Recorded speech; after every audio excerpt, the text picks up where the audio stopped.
17 জানুৱাৰী শিল্পী দিৱস।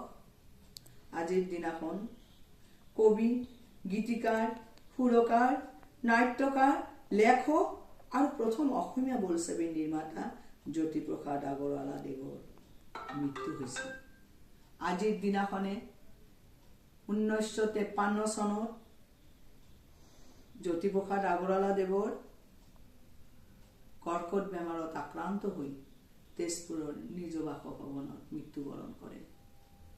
এইগৰাকী কবি জন্ম লাভ কৰিছিল 1903 চনৰ 17 জুন তাৰিখে ডিব্ৰুগড়ৰ তামোলবাৰীত। এই গৰাকী কবি একেবাৰে কম আয়ুসত, মাত্ৰ 48 বছৰ আয়ুসতে অসমীয়া ভাষা, অসমীয়া সংস্কৃতি, অসমীয়া জগত, অসমীয়া কৃষ্টি সংস্কৃতিক যি বৰঙণি আগবঢ়াই গ'ল তাক আমি কেতিয়াও পাহৰিব নোৱাৰিম। তেখেতৰ গীত, সংস্কৃতি, নাট, গল্প আদিয়ে অসমীয়া জগতখন বিশ্বৰ দৰবাৰত চানেকি কৰি তুলিছে। তেখেতৰ মৃত্যু বাৰ্ষিকত শিল্পী দিৱস হিচাপে পালন কৰা হয়। আজিৰ দিনাখন তেওঁৰ চৰণত এপাহি ফুল অৰ্পণ কৰিব বিচাৰিছোঁ। সুন্দৰে যে ফুলাৰ মন্ত্ৰ আহোৰাত্ৰি মাতে, সেয়ে ইমান ফুল আজি প্ৰভাতে প্ৰভাতে।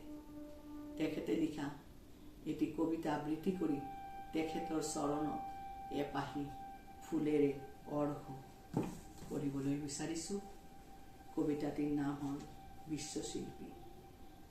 শিল্পী মই তিনিও কালৰ, অতীতৰ, বৰ্তমানৰ, অনাগত ভৱিষ্যতৰ।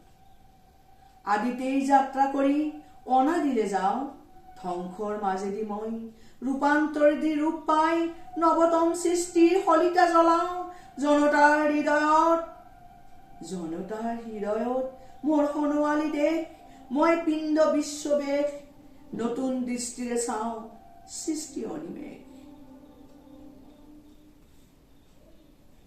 আৰু এটা কবিতা কাঞ্চনজংঘাৰ বুৰঞ্জী।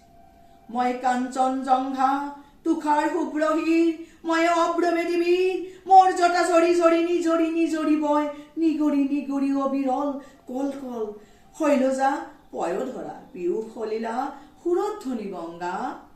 প্ৰথমৰ প্ৰভাতৰ অৰুণৰ জ্যোতি, অগ্নিবৰ্ণ জুৰিমৰ আলোক নৃত্য কৰি বিয়পাই বিশ্বত ৰঞ্জন দুটি। মোৰে আশে পাশে গায় কিন্নৰী বালিকাই আলোকবোধন মহাগীত।